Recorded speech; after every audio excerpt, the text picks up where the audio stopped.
We propose a method for implicitly generating blue noise point sets. Given a regular lattice of points, our key insight is to displace the points along a curl noise field to obtain an implicit blue noise sampling.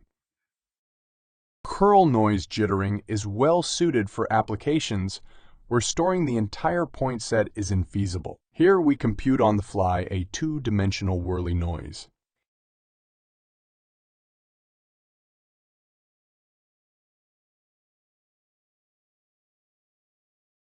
Curl noise jittering leads to better blue noise sampling than any other jitter-based method, while retaining the same computational scalability and simplicity. Our method opens the door to the three-dimensional blue noise sampling of an arbitrary number of points. In this example, the bunny is composed of around 1.3 billion tiny spheres.